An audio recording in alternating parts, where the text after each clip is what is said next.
Dr. Mike, but obviously this was ignored since the static between Sam and Ian had been growing ever since 2020. In fact, despite being Harley's trainer at the first Creator Clash, Sam and his representatives were not allowed to attend the event at all because Ian thought there was a good chance he would do something to make a scene, which, in fairness, I think that's a relatively fine assumption. I think there probably was some likelihood that Sam was going to try to do something. Is he a terrorist? Is he going to do something dangerous? No, obviously not. But was he going to try to, you know, punk Ian a little bit or promote his own personal brand? Yeah, I think that probably will be true. Did he deserve to be banned from the event? Probably not, though. let's be honest, is not that unreasonable of an expectation. We have a sad Sam Hyde at home watching this. Do you want to say shout out Sam Hyde? Yeah, sorry Sam Hyde that happened to you. That's crazy. The fact Brandon even got him to say that is nuts. Dr. Mike definitely had no idea what the hell was going on. A couple of weeks after the event, iDubbbz did go on to address the controversy for a fourth time and finally provided some answers. But before we get to that, remember... Bro, the way that video is edited makes it look like his hair is sticking straight up in some kind of like vaginal pubic hair type haircut. This is a crazy edit. The controversy for a This is fourth crazy. time, Because he just mirrored it on the top of the image, but it looks crazy. Finally provided some answers. But before we get to that, remember that with Froggy being pulled from the event, this means Chris Raygun was without an opponent. But Ian and Anissa were here to save the day, and to fight the 5'4", 130-pound Chris, they quickly subbed in William Haynes, a 5'10", 145-pound menace. Now, obviously, a new fighter who hadn't been training for this event until being brought in at the last minute is going to be at an inherent disadvantage, but Haynes stood a staggering 6 inches taller than Froggy Fresh. This switcheroo was borderline evil. And This is, yeah, I mean, this is like having an infant fight a fucking high schooler. Like, well, they're both, you know, they're both minors, they can fight. It's like, okay, we need to have a baby fighting league and a high schooler fighting league, okay? There's differences, okay? Of course, the fight went about as well as you'd expect, ending in the second round on a TKO. Although to Chris's credit, he took this injustice in stride. Other than that and a few other day of incidents, Yeah, there's Brandon. Free Froggy Fresh. That got brief attention, the overall event was a relative success, and most of the attendees had a positive experience. And a few days after the event, YouTube Drama did what YouTube Drama does best and I was there at this event. Watching this shit go down in real time was crazy. It was crazy. You know, the thing I will give Ian credit for is it was still a fun event, you know. I don't know if it was mostly because my friends were there, but it wasn't that bad of an event in person. I see why I didn't sell very many tickets or, you know, sell out online in terms of pay-per-view, but I was there. It was entertaining enough for me. died out. But this wasn't I don't good enough regret for spending iDubbbz. money on He it. was unsatisfied with how the narrative had ended, and he would have the final say, even if it would damage his reputation beyond repair. Police About brutality. 4 days after Creator Clash 2, Ian and Anissa joined Ethan Klein on the H3 podcast for a post-event interview. They discussed the fight and made some... Would you go to Creator Clash 3? I don't think it's going to happen, but maybe. I would imagine after the whole charity loss, I don't think whatever charity worked with them is going to want to work with them again. And on top of that, like, the risk of them fucking it up again, I assume is going to make them not want to do it. But, I mean, I would go. Why not?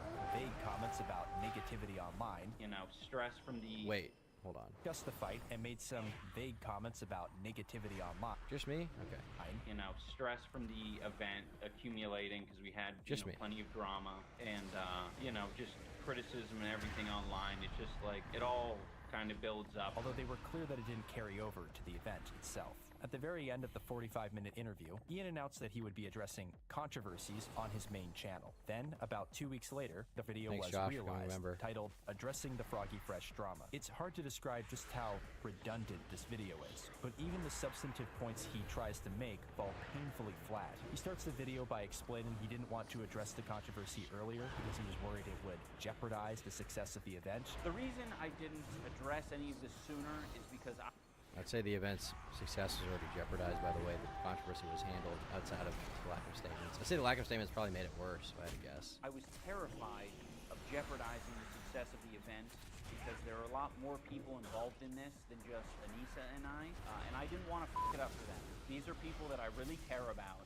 and I felt like it would be very selfish if I was like, I understand public perception right now, guys. I'm just gonna make a quick 10-minute video and I'll squash all the rumors, I'll squash all the beef. Which doesn't make sense given that he did address the controversy already in a statement. Twice. Just because the statements were shitty doesn't mean that they didn't happen. For some reason, Ian thought that confusing everyone to the point that his own event commentator came out publicly against the decision was some act of sanctity. And I'm not sure how forcing your undercard fighters to come to your aid in Twitter spaces is shielding everyone from the drama. But hey, who trying to question the content cop. Ian goes on to explain that the main reason why Froggy was kicked from the event was for his association with Sam Hyde. Now, as I've shown before, things have changed with Sam and Ian's relationship since the Getting Away with It documentaries. I'm sure some of you are expecting me to leak this. I mean, it seems like Sam definitely became hell-bent on fucking with Ian as much as possible at this point to own him back, you know? Sam's defense and portray him as Ian's only hope to restore his masculinity or something. But Sam has since made comments about Ian and more so Anissa that give the couple more than enough reasons to not want to associate with him, much less have him come to their event. Also, in Anissa's own words, Sam, you are a scorpion, and Ian is a fraud. Yes, Scorpion, because I flipped it on him when he came out here to make me look like an ass? I don't think so, Anissa. Bitch. Oh. This much is totally fair, but to Lol. say now that anyone who Yes. associates with Sam shouldn't be allowed to participate in the boxing event is as sophomoric as it is cowardly, especially when this person has been training for several months to participate in the fight. Ian Yeah, I think kicking him at the last moment was pretty dumb. Especially when, like, what did he really do with Sam that was that bad? They filmed, like, a training video. Is it that big of a deal? You know, I understand the, like, emotional reaction to, like, having somebody say something about that. Something like that about your wife. Like, and then, like, he's worming his way into your shit, and one of your fighters is, like, associating him. I understand the emotional reaction, but logistically speaking, like, kicking that guy right before, and, like, the way it was handled with getting that, you know, the William dude who was, like, 6 inches taller than Chris Ray Gun to fight, it just didn't make sense. also attempted to show that Froggy never cared about the event. I don't think the Creator Clash statements were from him. I assume they had a Boomer PR team on payroll, maybe, but even at that, like, it's on his payroll, right? It's his decision how the statements are made. He can still choose how it's said, or what is said, at the very least, the content of it. By playing clips of comments he had made about e-girls and sex work. Yeah, I sure hope it does. The point he's making is that if Froggy was truly passionate about the event, he wouldn't have made the statements that he did. For anyone who's under the impression that Froggy has been like reasonable and chill and respectful through this whole process, he hasn't been. He's talked mad shit about me. Ian doesn't want people who are bigger. That's definitely true. He definitely wasn't reasonable. He definitely talked mad shit. But at the same time, it's just like taking on the chin. It's that big of a deal. You need to have like zero drama. Like you started the whole Sam Hyde thing. You're kind of reaping the consequences of it now, right? It's expected that you're going to get shit on for this. You're going to get beta mail with it, you know. I was joking with that term, but yeah. Like the whole reason this Ian was in this position is because of his own actions. And more talented than him, upstaging him. That's what it is. Anissa, Ian's masculinity has been completely removed via Anissa. Jesus. participants of the event, he doesn't I mean, Froggy's just repeating what stuff that Sam said there, right? like Basically. the culture of Creator Clash, and he mentioned that. And Chris Ray Gun and all these people, it's like some big ethos worshiping. Ethot worship. Well, why do you want to be there, I guess? I feel like defending Froggy here. Should he have been kicked? Probably not, but defending him. And what he's saying is funny and, like, you know, kind of base, but it's not surprising he was pissing off Ian for this kind of stuff, you know? Party at these things. To be honest, I thought it was quite the I feel like the whole thing wouldn't have been nearly as bad if Harley and Keem, mostly Harley, would have kept his mouth shut. I feel like Harley was not that big of a deal. I feel like Harley defending Ian was not a huge concern. I like Harley. I think Harley was somewhat based with his takes on this. I like Harley. gift to you that we kick you off the card. You have no more obligations. The problem is that most, if not all, of the comments disparaging the event were made after he was removed from the card. In context, they sound like Froggy lashing out because he was upset by the whole situation. So unless Ian has a time machine, this was just a disingenuous attempt to retroactively justify his actions. While much of the video was deceptive and misleading, probably the most egregious error was a lie by omission at the end of the video. You see, Froggy had publicly claimed that Creator Clash had contacted him with a legal request to forfeit the $15,000 he had been given for training. Ian addressed this by saying that Creator Clash is not suing Froggy for the $15,000, and they will be leaving it at that. By the way, we weren't suing Froggy. We have no interest in going to court over $15,000. We wanted that $15,000 back, but he wasn't giving it to us. So we have to leave it at that. You know, we're not suing him. But this downplays the actual content of the notice, which Froggy posted to his Twitter shortly after Ian's video went up. The letter, sent by the General Counsel of Creator Clash, not only threatened legal action if he did not forfeit the cash, but also served as a cease and desist notice, stating that they would additionally pursue legal action if Froggy even discussed the event in the future. We have to. Yeah, the weird thing about this is, like, is there any charitability you can give iDubbbz? Did he just not see the letter somehow? But if he hadn't seen it, don't you think he would explain it? Like, maybe it was sent. Like, he's responsible for the whole event now. I think he definitely was, I'd say, lying by omission here. I'd say that's accurate, yeah. Like, clearly there was some, they were at the very least threatening him with legal action, even if they never planned to really go through with it, you know? leave it at that. Truth to be told, they never followed up on this request, probably because it would have destroyed Ian and Anissa financially and in... Yeah, and the thing is, they did send a cease and desist. If I had to guess, they were probably trying to scare Froggy. They probably never actually intended to take him to court over 15 grand, but even like doing that move and then publicly saying that you weren't fucking doing this shit is like retarded. Items did not pioneer anything. The genre of commentary is already going strong. He jumped on the bandwagon. If you go back to his content comps, you can always see his virtue signaling. Okay, this is retarded though. He did pioneer shit. He did change the landscape for sure. People to this day look back on items. He didn't create the commentary genre. He did it better than anyone else was. This is just wrong.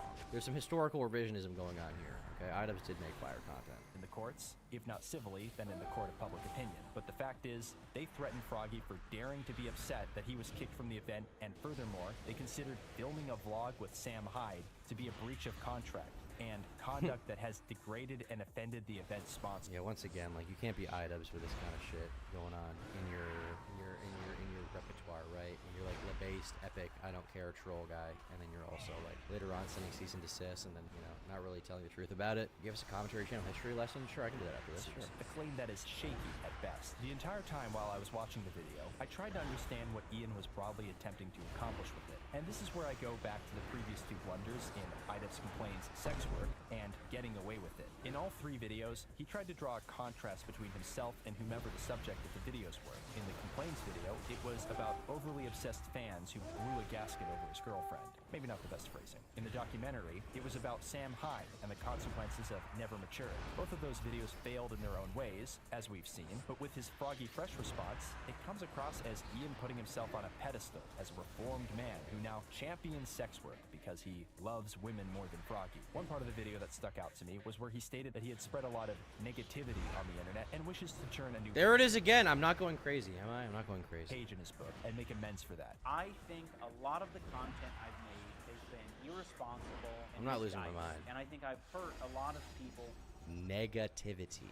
N-E-G, okay? Wooly. Open a dictionary, bro. That's just not cool. With the content I've made, despite many people being entertained by it, I'm not trying to take that away from you. And I think I've done a lot of bad. And, at the bare minimum, I've just put a lot of negativity out there in the world. And I'm working on not doing it. But it's hard to interpret this video where he edited clown emojis over his descendants' faces and shot strays at other YouTubers who had nothing to do with this drama as some heartwarming act of positivity and maturity. It was all the bite of Content Cop without the substance. Truth to be told, those who were on Froggy's and Sam's side were never going to find this defense satisfying, regardless of what Ian said. Although Ian certainly didn't do himself any favors along those lines anyway. And even if Ian were right, it was hard to overlook how bitter and desperate he came across, just like the sex work video. The good fans in this community were so...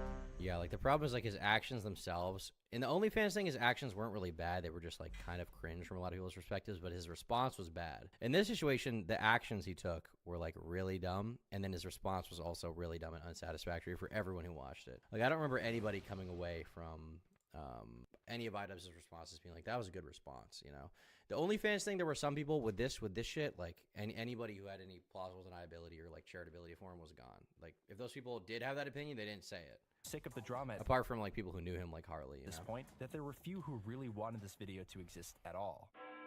Alienation. A couple of weeks later, Idubbbz finally delivered on his promised content cope, a video titled, I Miss the Old Idubbbz. I won't go into detail here because I would be belaboring the point. This video sucked. Indeed, in the video, he reiterated the same things he'd been saying about himself for the last 2 years. He's sorry about using racial slurs, he's sorry he cultivated an edgy audience from his edgy videos, the same audience that he now expects to stick by him, by the way, and so on and so forth. Many have been calling this video Content Cop Idubbbz. In fact, the top comment reads, I never would have guessed that his final content cop would be on himself. But in reality, this video is far from it. An intelligent, entertaining critique? It is not. It's more like a depressing look into the depths of Ian's insecurities where he unloads on his audience about how he discovered empathy for 17 minutes. This time, though, he specifically made saying that he developed empathy at like 35 years old is so, well, 31, 32, whatever it is like nuts too. Like the idea that like if you make like commentary drama videos shitting on someone, you can't have empathy is insane, right? It's completely insane. And I feel like it almost shows a lack of understanding of what made his videos good in the first place. Like he completely lost his way. He's like Zuko when Zuko completely lost his way, but he hasn't come out of the arc, okay? This is just like my favorite cartoon. Mention of the Content Cop Why no keep gooning hat? Because I would never support that. series as being harmful and cruel. He said it went beyond being edgy, and the Tana Mongeau installment, where he walked up to her and said a slur, was particularly regrettable. It is sad that What's even funny about that is Tana herself, I don't know if he's going to mention it, Tana herself said that she felt like she deserved what happened, and she didn't even feel bad for herself. Ian now sees Content Cop as a net negative, but despite the fact that he feels shame for some of the tactics and points he put in those videos, putting all of them down as just cruel hit pieces that must be unlisted from his channel makes me wonder if he ever understood them as the hugely impactful cultural forces they often were. The Leafy Content Cop, for instance, wasn't— And most of the people he was making videos about, like Leafy, Rice Gum, Keemstar, people like that, are these really people that you should feel bad for if you shit on them? Tana Mojo, like, I'm not saying they're like terrible, irredeemable people, but they're not like people who are doing nothing wrong. They were fucking up. They were cringe. They deserve to be called out. It wasn't just great because he made fun of Leafy for his appearance. It was a direct attack against an entire brand of content that was, frankly, 10 times as vicious as anything Ian ever produced. People who are hugely popular today, like Pyrocynical, shifted their entire career because of the seismic impact IDOVs had on the commentary community. So if you don't see people bullying children and mentally disabled people on YouTube anymore, you partially have IDOVs to thank. In before people are like, IDOVs had no real impact. He was always shit, which is not true. He was good. For showing people That's what was historical cool. revisionism. But putting that aside, and putting aside the blatantly hypocritical statement that he no longer wants to be a negative person, despite his virulent and negative call-out of Froggy Fresh and others just 2 weeks prior, Ian has every right to feel bad about any cynicism he fostered in his audience. But like I said before, no content creator or artist who has been around as long as Ian has is without sin. Imagine if Filthy Frank came back to apologize to all women ever for making fun of feminism in his content, or if How To Basic apologized to all chickens for murdering their children. As much as we might like to think that this video somehow restores balance in the universe and heals some deep cultural wounds, it's the same self-serve. It doesn't, because nobody was even complaining about that shit prior to his apology. All of a sudden, when his apology came up, people were like, "Oh, I experienced racism because of IDOVs." These people had never said fucking anything. None of these criticisms even existed. Everybody loved his videos. They understood he was joking. They understood he wasn't actually racist. They understood he was making funny content, okay? They did. This is a commonly accepted thing, and that's why Critical's takes were so good. And that's why people got so mad at it, because they were like, well, IDOVs can apologize, you can have an opinion on that. It's like, dude, he didn't even do anything. There's something to apologize for. The point of YouTube is having an opinion on things. That's so stupid. Serving trauma dump as any other YouTube apology video. After all, the worn out platitude goes, actions speak louder than words. Could you imagine Uncle Iroh telling Zuko, your girlfriend is a bitch hoe who's ruining your career? Zuko, your girlfriend is Yoko Ono. She is a bitch whore who is ruining your career with the Fire Nation. There you go. Not the other way around. I can't imagine Ian it. has shown in his own act. Elvis Alien blamed IDOVs for his edgy humor, did he? Well, Elvis Alien was like a 25-year-old man watching IDOVs. What the fuck does that even mean? No way he said that. That he has matured beyond the content he made before, making this video yet another pointless addition to his collection of penitential lamentations. Going back to Ian's Froggy Fresh response, he said that he had no idea. Did Elvis Alien actually say that? I want to see that. Elvis the Alien. Elvis the Alien IDOVs. Where did he say that? On Twitter? I've never seen that take. How the contents in a YouTube comment? What video? of the video would be received. I have no idea what public perception for this video. Saying his content was trash is wrong, but acting like his revolutionary who changed the whole game is just stupid. There were most YouTubers who did the same thing he was doing. That's just not true. There was nobody on YouTube who was doing commentary videos as funny as him, as high effort as him, as hard hitting as him, and nobody who did them nearly as impactful. There's nobody that was even comparable to Content Cop. Nobody was getting 30 million views on trauma videos back then. It was only him. The new time Dark Vid seemed higher quality. I like him. Thanks. Yeah, well, we got a new camera. We've been trying to improve writing and shit, make it a little bit better, do a little more in-depth stuff, so I appreciate that. Video is going to be. And I think there is no statement that better sums up the sad lows he has crumbled to. It reminds me of another quote from his video on sex work. You think it was cool when I was running around in an oversized cop outfit? Yes. You see, if you asked IDOV's friends why his fan base turned on him, they'd probably say the fans never People who think he wasn't a pioneer just running around back then? Yeah, absolutely.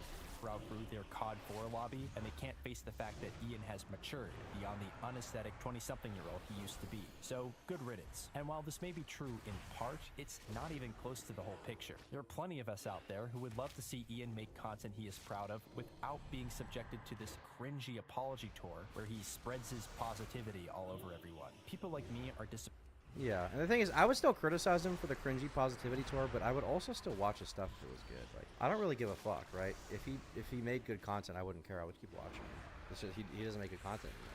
It's not good. It's bad. If he made good content, I would still watch like an Airsoft Fatty video. I like that video. Disappointed, not I would watch because stuff like Ian that all lost day. his edge, but because he lost his touch. The heart of content cop and Kickstarter crap were never that he was screaming racial slurs or being as.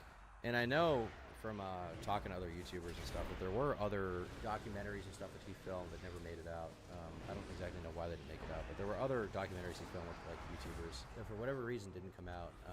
Maybe the way that the Sam stuff went changed his opinion on it, but years ago I know he filmed at least one or two more that never came out. I don't know why they didn't. As offensive as possible. It was that he was able to call out some of the most prominent figures on the internet on their hypocritical and poor behavior without making it all about himself. A common sentiment among disenfranchised IDubbbz fans is that they wish he would go back to the sewer and eat some more pickles. But after seeing IDubbbz's final apology, I'm not sure that he even has that in him anymore. IDubbbz TV, more than any of his disillusioned fans, is stuck in the past. And unless something drastically changes, it's looking like he might stay there. Good video. Good video by Willy1. History lesson time for anybody saying that IDubbbz did not pioneer the commentary community. If you trust my opinion at all, when you trust what I'm going to show you, you'll be able to see how wrong you are, okay? The commentary community in YouTube history has been my autistic special interest since I was like 14 years old, okay? Commentary community, not so much. In the past like 3 years or so, I've expanded my scope, but this shit was like my autistic special interest for sure. And there were a few different waves of stuff that happened, okay? There were a few different waves of stuff that happened that are really important to look at if you want to understand what happened with the commentary community, okay? Commentary videos started, okay? Obviously, they've been around on YouTube in some form for a while. It's been a thing. But the way that it really went mainstream was undoubtedly with Leafy Is Here, okay? Leafy Is Here originally was a Minecraft channel. Okay. He ended up very sporadically uploading to YouTube for a while before he came back, and he started uploading videos where he was doing like basically rant videos, right? Commentary videos at the time, the only understanding people really had of them was like a gameplay commentary video. In the wider community, it was like a genre where you would just like put gameplay and you would commentate on something, and you usually wouldn't be reacting to a video or shitting on someone or talking about a drama. Usually you'd just be talking about your life or something, right? Call of Duty commentary. This is what Sneeko started doing way back in the day, okay? This is what Sneeko started doing with all this shit way back in the day. This is what like Woody's Gamer Tag came up off of. This is what Wings of Redemption came up off of. This was like a COD commentary.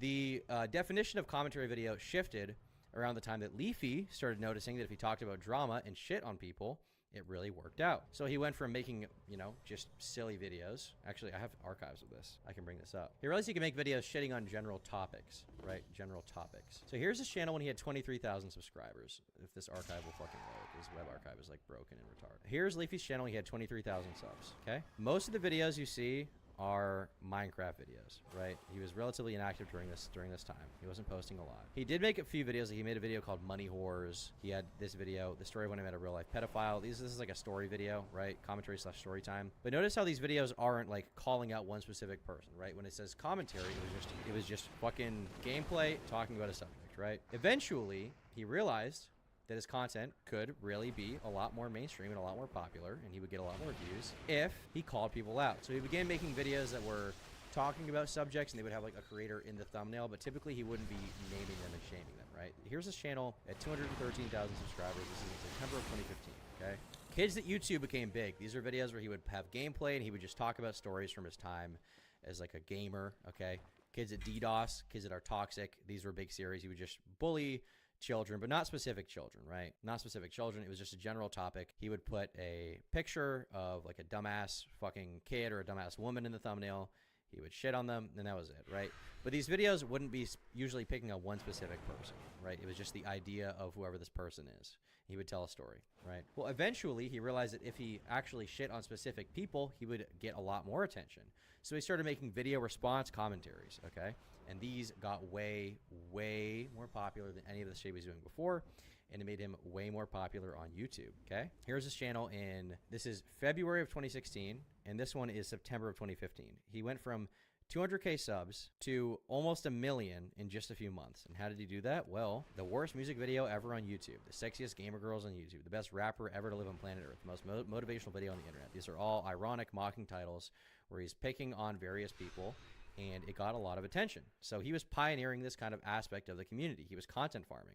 And when he started doing this, everybody else followed. Everybody else followed in his footsteps, okay? Literally everybody. Not every channel on YouTube, everyone that wanted a way to the top saw that you could get popular off of drama stuff. And so you had people like Pyro Cynical, who previously was an MLG montage guy. He saw what Leafy was doing. He saw it could be popular, and he started doing it. Okay, he started doing exactly what this guy was doing. Back in the day, you could probably accurately, for a time period anyway, call him a Leafy clone. Okay, at least for that time period. And then when people saw Pyro blow up off of doing it, everybody else started doing it too. Everybody else started bullying kids on YouTube, and it was funny. It was whatever. It was cool. I don't have a problem with that. It was, you know, looking back, was it the best idea to pick on random children on YouTube? No, probably not.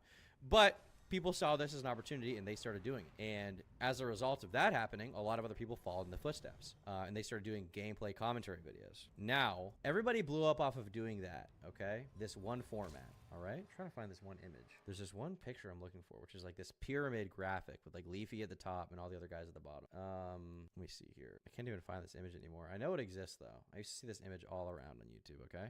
Well, if you guys remember, you know what I'm talking about. But everybody started blowing up off of that, okay? But they weren't using Facecam. Leafy would do face cam videos, but they weren't like commentary videos, really. It was just like a bullshit video where he'd talk about his fans or something like that. It would be like this kind of thing. Oh, retard that uses very respectable people on the YouTube community. You can see the kind of vibe that was going on at the time. We expose the man, the myth, the asshole. Leafy is here. See, many of you guys think you know Leafy is here, okay? But have you ever thought, what if I really don't? Hey, what the fucking shit is that? And this was not like regular content for him. He would just do this once in a while. He would do a video like this once in a while, where he would just sit and talk to his fans about bullshit. He had this series called Leafy's Lovely Fan Base, where he would like make fun of them, shit like that, right? Be like, oh my god, this is such a crazy YouTube comment. 35-year-old fucking man, right? That was basically it. And then iDubbbz came on the scene. Now, I cannot reiterate this enough. If there were people doing face cam videos regularly before iDubbbz, there weren't very many of them. And after iDubbbz started doing face cam videos and blowing up off of Content Cop, everybody followed suit. Literally everybody. Fucking everyone. Okay? iDubbbz started posting videos, like Kickstarter crap that got attention. You know, people were watching them for sure. But I think he only had about 100K subs by the time he got to the first Content Cop. The first Content Cop came out, and it was a game changer, okay? It was literally a game changer. Content Cop was on Jinx, a reaction channel. At the time, people would shit on a little bit, but his video had skits. It was really funny. It had a face cam, which this kind of video, okay, while this may seem crazy to you now, this was a higher production, higher effort, higher quote-unquote budget video than pretty much any other commentary channel was doing at the time, okay? This was like a very unique thing that was being done, okay? And people saw this. They saw Content Cop blowing up, and they all followed suit. Wild Spartans at the time was doing gameplay videos. He switched over, okay, to doing face cam videos. I'm Alex. If he was doing face cam videos before then, he doubled the fuck down on it, okay? Everybody saw this, and they started following in his footsteps, okay? Leafy started using Facecam more. Pyrocynical started using Facecam more. Everybody saw this as a change of the times, and they started using their camera to show their face, because, you know, it's obviously much more appealing and easy to connect with someone when they're using their face rather than when they're using gameplay, right? Obviously, we have nostalgia for it, but there's a reason why people don't really do gameplay videos as much anymore, and when they do it now, they're not as in the forefront of YouTube, right? They're not. Who's the biggest gameplay commentary channel now? I don't even know who. I can't even name them. There's like 30 big face cam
commentary channels now that are huge.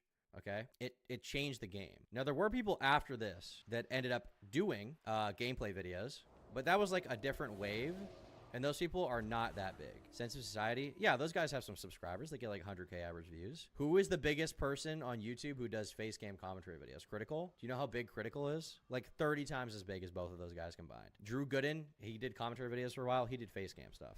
Now H3H3 was also a part of this wave because he did face cam videos instead.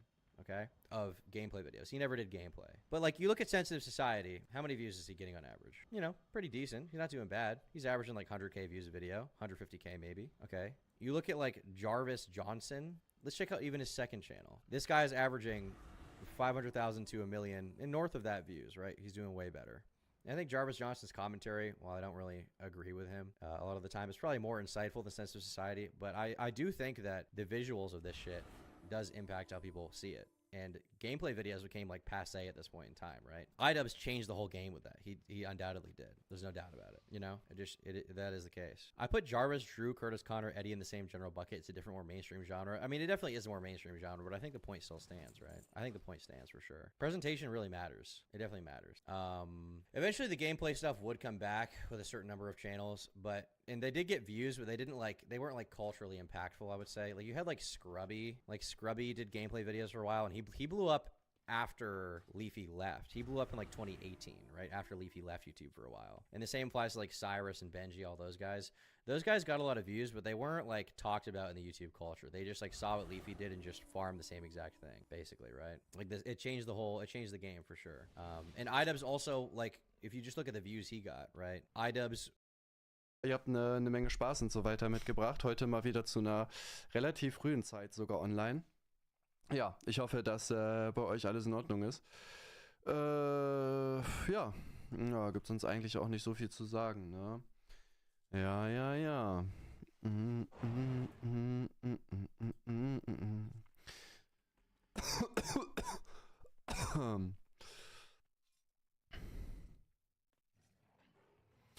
So, Hallöchen, gute Besserung, Bro, ey, dankeschön. Ja, bitter, ne, jetzt hat mich ja meine Freundin oder Twizzy doch irgendwie noch angesteckt, also mir geht's echt nicht so gut, aber ja, mir ging's ja schon am Wochenende nicht so gut. Ich habe irgendwie gesagt, ne, glaube ich, war ich nochmal online nach Sonntag? Nee, ne? Nee, war ja nur Montag. Knolle, dankeschön für den Johansa. Ja, das Ding ist, ich musste mich auch auswechseln lassen beim Fußball, weil ich halt echt, also, Digga, es ging kreislaufmäßig einfach gar nicht.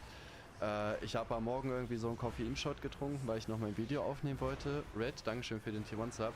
Das habe ich übrigens geschafft. Ich war ja Samstagabend online und habe gesagt, ich gehe noch vor dem Spiel ins Büro und nehme mein Video auf. Und ich war kurz davor, also ich habe schon die Aufnahme gestartet gehabt. Aber ja, ich komme morgens immer nicht so rein irgendwie.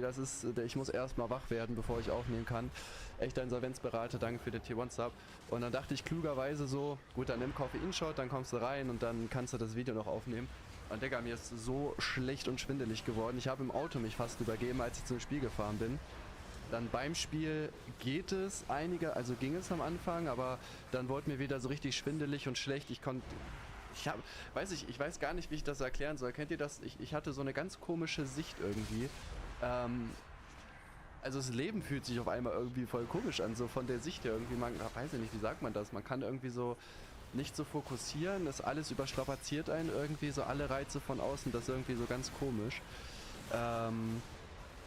Ja, und deswegen habe ich am Sonntag nicht gestreamt und da kam auch das Cake News nicht. Jetzt gestern ging es mir immer noch nicht so gut, da habe ich aber gut durchgezogen. Nee, ich habe keine Sterne gesehen.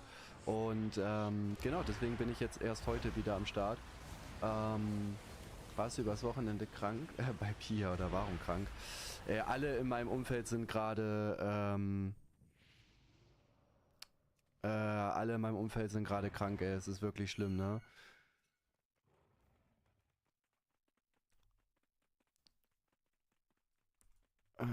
So, ich soll hier was bei Instagram abchecken.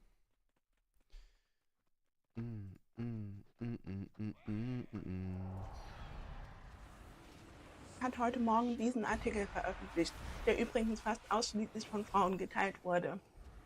Und ja, einige der Kommentare sprechen natürlich wieder für sich. Ja, ist mir ziemlich egal, dachte, es geht um mich oder so. Hab genau das gleiche, Schwindel und Übel. Ja, hast du mit Jay rumgeleckt? Schön wär's. Also gerade, ich habe Jay auch schon sehr, sehr lange nicht mehr gesehen. Da müsste man unbedingt mal wieder dran arbeiten. Da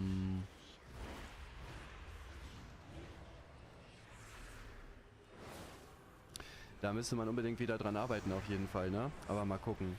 Zabex einfach der meistgesubbte deutsche Streamer. Ja, krass, ne? Mal so überlegt, so vor einem Jahr war der noch so sehr klein und so und jetzt geht der gerade so krass durch die Decke. Ja, sei ihm gegönnt auf jeden Fall, ne? Schon Saschkas Video gesehen? Nee, leider nicht. Ja, ich muss mal gucken, wie ich das jetzt die Woche auch wieder mache. Ich habe gestern sogar eine Offline-Reaction aufgenommen. Allerdings hat, ja... Kev mir das Thumbnail wieder zu spät geschickt, deswegen kam das gestern noch nicht. Sonst wäre es gestern Abend hochgeladen worden. Ich muss mal gucken, ne? Ja, es ist schwierig. Es ist leider sehr, sehr nervig, muss man sagen. Jetzt krank sein kann ich mir wirklich gar nicht erlauben, ne? Aber mal gucken. Hast du gesehen, der IT-Camper-Boomer ist auf die Fake-E-Mail von Shoyokels Genossen reingefallen? Ja, das triggert mich generell mega, also... Für die Leute, die es vielleicht bei anderen noch nicht mitbekommen haben, momentan ist es so, dass es halt, also man wird gerade wirklich geflutet, wirklich komplett geflutet mit irgendwelchen Fake-E-Mails, angeblich aus dem Umfeld von Shoyoka, die da sonst was für Vorwürfe und so weiter machen. Es ist halt offensichtlich gefaked, also wirklich offensichtlich. Und ich verstehe nicht, dass man für ein paar Klicks diesen Trollen diese Aufmerksamkeit gibt. Das regt mich wirklich mega auf, weil da unter anderem auch mein Sohn irgendwie reingezogen wird mit, ja, keine Ahnung, Jugendamt anrufen und weiß ich nicht alles so. Und diese ganze Scheiße wird dadurch doch einfach befeuert. Und ja, das ist wirklich einfach komplett nervig. So, und ich check halt nicht, dass das Ganze damit befeuert wird, weil es offensichtlich einfach Trolle sind, die quasi mehr gegen Shoyoka aufhetzen wollen. Und ich blick halt nicht, dass man denen halt die Reichweite gibt. Und überhaupt darüber berichtet. Malamax, Dankeschön für den Prime Sub. Und ja, also nervt mich wirklich innerlich einfach komplett, weil ich die E-Mails ja auch alle kriege und es ist offensichtlich fake. So, und jeder Depp denkt sich dann so, ach Digga, Shoyoka gibt ein paar Klicks, ja dann reagiere ich da drauf oder macht dazu ein Video. Es ist wirklich, also es fuckt mich mega ab, wirklich. Also, ja, nervig einfach, ne? One Deadmaus, Dankeschön für den Tier 1 Sub. Vielen lieben Dank für deine Unterstützung hier. Ja, mal gucken, was das wird, ne? Wie das Ganze jetzt weitergeht. Jurek hat ein gutes Video zur Shoyoka-Thematik gemacht, den kenne ich nicht.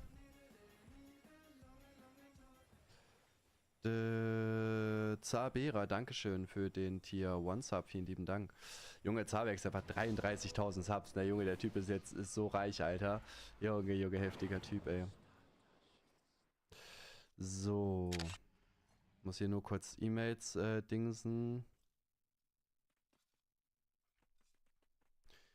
Dankeschön, Dodoratte. Na, wir kommen auch dran auf jeden Fall, muss man sagen, ne? Ja, war klar, dass Tobias auch wieder irgendwie eine Gegenmeinung haben möchte. Wir wollten da auch noch auf, oder hatte ich mir überlegt, auf die Luke Mockridge-Sache zu reagieren. Da wurde er ja auch gut kritisiert, weil er findet das in Ordnung, dass Luke Mockridge da kritisiert wird. Wobei man einfach auch während der gesamten Reaction merkt, dass es halt, dass er ja nichts gegen Luke hat anscheinend, sondern gegen die beiden, die den Podcast haben, was ja auch in Ordnung ist. Aber dann Luke da vorzuwerfen, weiß ich jetzt nicht, ne?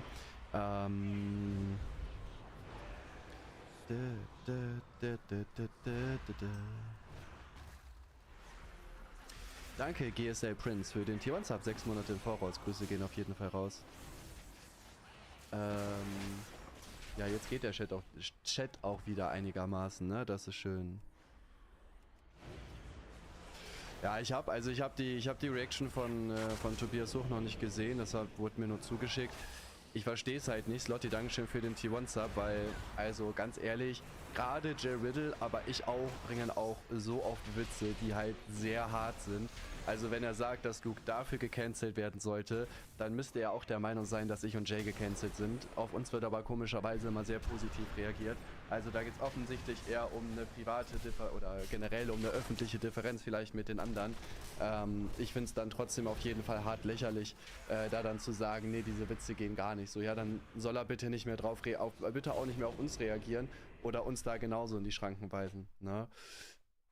Im Gegensatz zu Jay finde ich dich noch harmlos. Ja, also ich sag mal, Jay bringt halt nicht viele Videos raus, aber dafür sind die natürlich immer vollgeballert mit einem krassen Witz nach dem anderen. Ja, und ich mache halt ein bisschen weniger, aber aber dafür, wenn halt mal was drin ist, ist es auch viel, ne? Suiken, Dankeschön für den Prime Sub. Hoch aus dem Boys Club rausschmeißen. Der hat sich mit den Aktionen auf jeden Fall generell komplett ins Ausgeschossen. Ich verstehe auch nicht, wie man der Meinung sein kann, dass diese Brillen nicht überteuert sind. So, also keine Ahnung, blicke ich nicht. Aber naja. Auch seine Streams, das ist schon mies. Ja, ich gucke halt generell sehr, sehr wenig Streams, deswegen kann ich das nicht so ganz sagen. Aber was man so mitbekommt, der haut da schon gut raus. Ja, aber ist ja auch feierbar. Ich finde, genau so eine Person hat irgendwo auch ein bisschen gefehlt, ne? Ja, eine gute Besserung, danke sehr. Ja, ich muss heute auch so um 15 Uhr schon los, deswegen machen wir auch keine so lange Talkrunde. Ich hoffe, dass wir ein, zwei Reactions hinbekommen. Ja, weil wie gesagt, mir geht es noch nicht so gut. Wenn es hier morgen besser geht, wäre es perfekt, dann könnte ich mein Video fertig machen. Ich habe das Skript schon so gut wie fertig für das Video für morgen. Und dann gucken wir mal. Ne? Wir gucken heute jetzt erstmal, wie es auch im Titel steht, ABK vs. Maestro. Dann schauen wir mal. Big Mom, Dankeschön für den Tier 1 Sub. So. Bin um 14 Uhr weg, dann warten wir noch bis 14 Uhr, bis wir mit der Reaction starten. Margin Kid, Dankeschön für die 6 Monate im Voraus. Was Neues zu den Gerichtsprozessen. Ja, das Landgericht in Braunschweig hat jetzt entschieden, wie das mit den Kosten ist, bei dem Verfahren der negativen Feststellungsklage, wo Shoyoka ja aufgegeben hat. Und ja, wird geteilt einfach, ne? Also 50-50. Ich habe jetzt sogar noch Gerichtskosten wiederbekommen, die Shoyoka dann zahlen muss. Kann ich persönlich nicht nachvollziehen, weil die Gegenseite gibt auf, weil sie keine Erfolgsaussichten sieht, was Shoyoka selber online gesagt hat, und das Gericht sagt sich so, ja okay, dann teilen wir halt die Kosten. Ja, unnötig halt, ne? Aber da kann man halt nichts machen, ne? Guck Salamis neues Video, mal gucken. Ja, weiß ich nicht. Ich habe das Video gesehen, aber ich weiß, dass da auch einige Sachen wieder nicht richtig sind. Lonnie, Dankeschön für den Prime Sub. Was mit dem Tanzi Adam Lola Gerücht? Ich kenne dieses Gerücht nicht mal.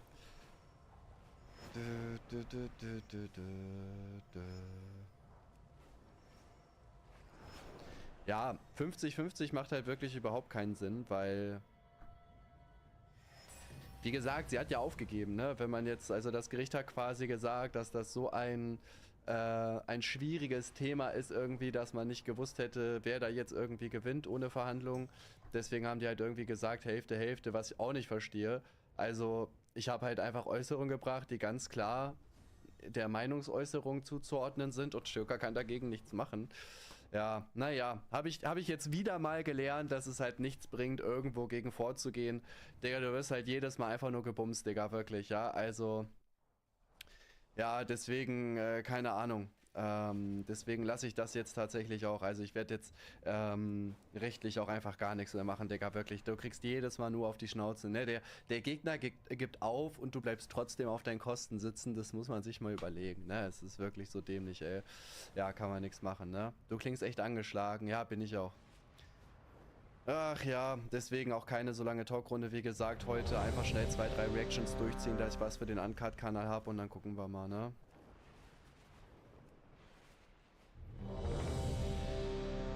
Doch nicht 100% gewonnen.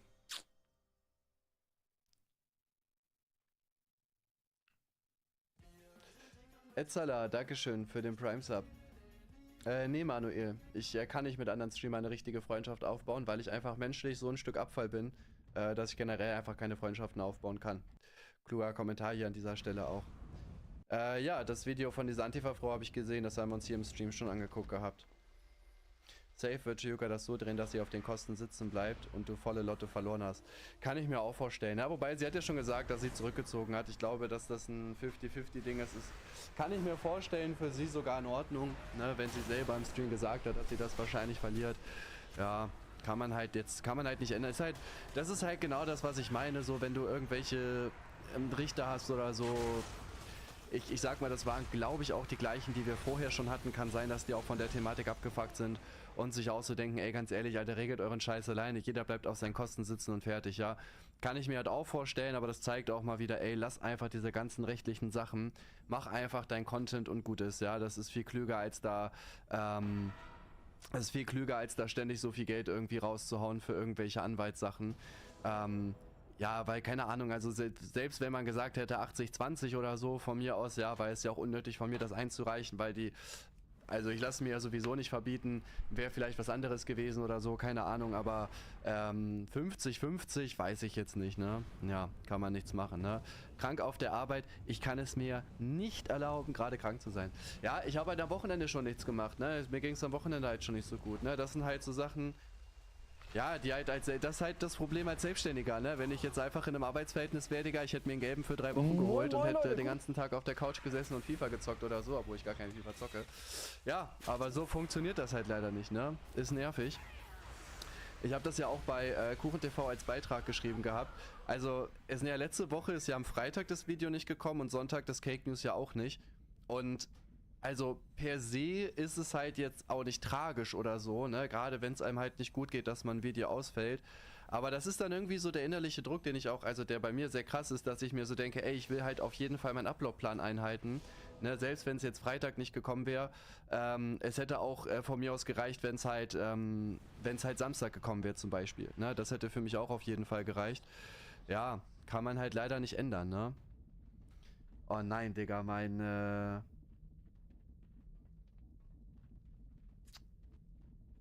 eines Instagram-Fails ist gelb geworden. Ich frage mal kurz, was ich machen soll. Jakob. So.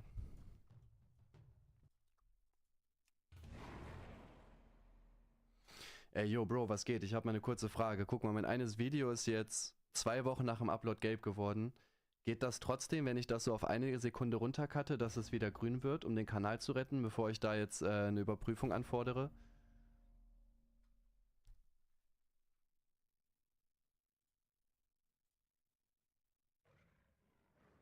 Er ist online. Mal gucken, ob er es direkt liest. Dann kommt das Video einfach auf Kuchen nochmal. Der Uploadplan stimmt jetzt genauso überein, wie Schökers auch sagen. Ja, dazu wollte ich auch sagen, ja, es nervt halt wirklich, weil, es nervt mich halt wirklich, weil ich, ja, also ich will halt diese 4 Videos pro Woche haben, ne? Selbst wenn das Video am Freitag nicht gekommen wäre, sondern am Samstag, wäre es auch okay gewesen. Allerdings hatte ich ja Samstag auch noch eine Schiedsrichteransetzung. Deswegen habe ich es nicht geschafft, habe nur das Skript fertig gemacht.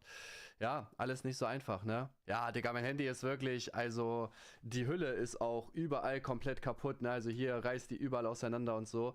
Ich habe mir natürlich heute schon das neue iPhone bestellt, ne? Das könnt ihr euch ja denken, ne?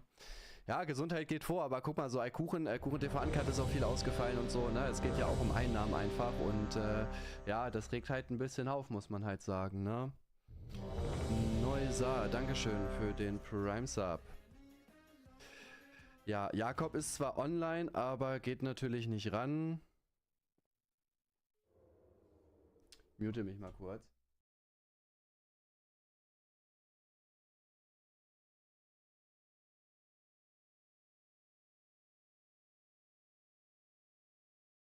Digga, er hört, also ich habe jetzt aufgelegt, weil ich gesehen habe, dass er die Nachricht gelesen hat. Aber Bruder, ich rufe ihn an, während er am Handy ist und meine Sprachnachricht hört. Er muss doch das direkt sehen, dass da ein Anruf kommt. Wie kann er nicht direkt rangehen, ey? Muss erstmal kurz meinen Kanal retten. Samsung ist halt besser, aber musst du wissen. Das Problem ist, warte, ich muss hier kurz mein Video cutten. Ja, das Ding ist, wenn du 2 gelbe Videos hast, dann fliegst du halt raus. Und das eine Insta-Fails ist gelb geworden, das lade ich dann einfach neu auf KuchenTV hoch.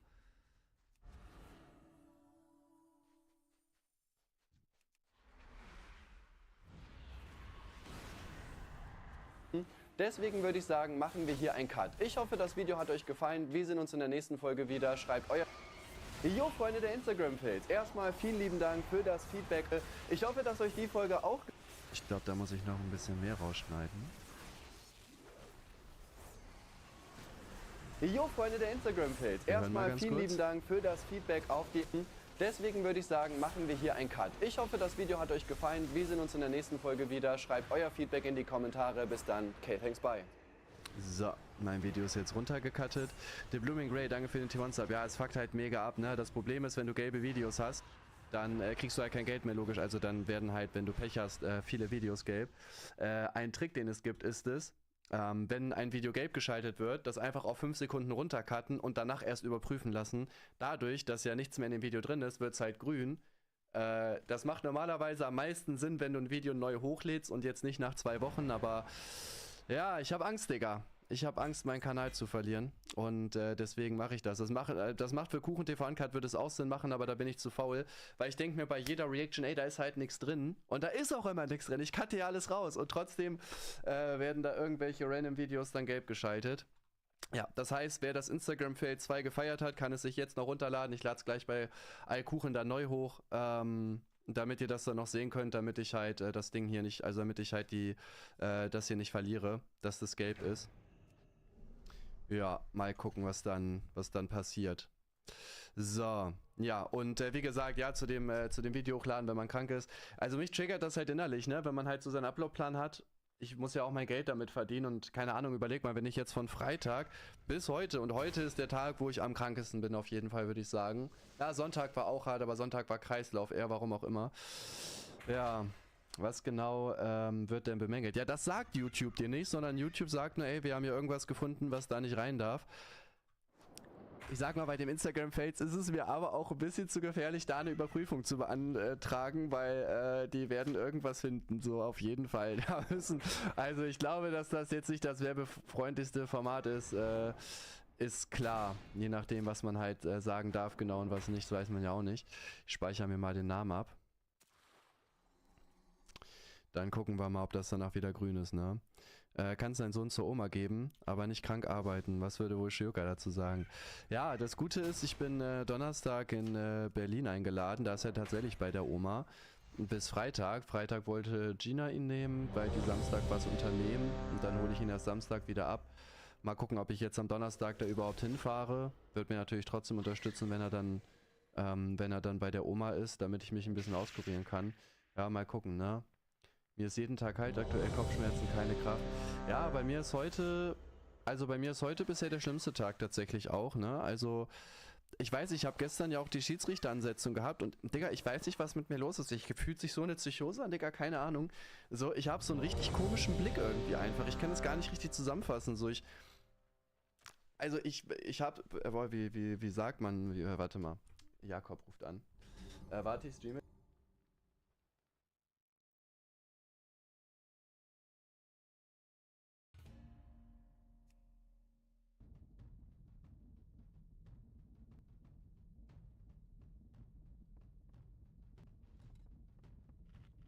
Nee, das Ding ist, mein Blick ist einfach so komisch. Ich kann das gar nicht richtig zusammenfassen. Irgendwie sehe ich die Welt so, also ich sehe halt alles normal. Ich habe jetzt keine, hier, wie heißt das, keine Halluzination oder so.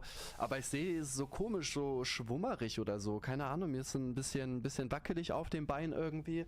Und weiß ich nicht, das ist so ganz komisch, Digga. Ich war gestern ja in so einem kleinen Raum als Schiedsrichter mich umziehen und Digga, ich habe irgendwie, also die Wände sahen normal aus, aber wie sagt man das? Irgendwie hochauflösender oder so? Oder weniger? Eins von beiden irgendwie so? Ich kann das gar nicht zusammenfassen. Ja, und das natürlich wäre man Schiedsrichter, ist halt nicht so geil. Und dann war das auch noch Digga, es war einfach ein 5-5 in der B-Jugend. Es gab 4 Elfmeter und so. Safe habe ich irgendwelche Sachen falsch gemacht, weil es mir kopftechnisch nicht so gut ging. Aber es ging auch. Das Ding ist so, dann geht es mal so 20 Minuten, dann plötzlich kommt es halt wieder, dann geht es mir wieder nicht so gut. Keine Ahnung, Alter. Ja, kann man halt nichts machen, ne?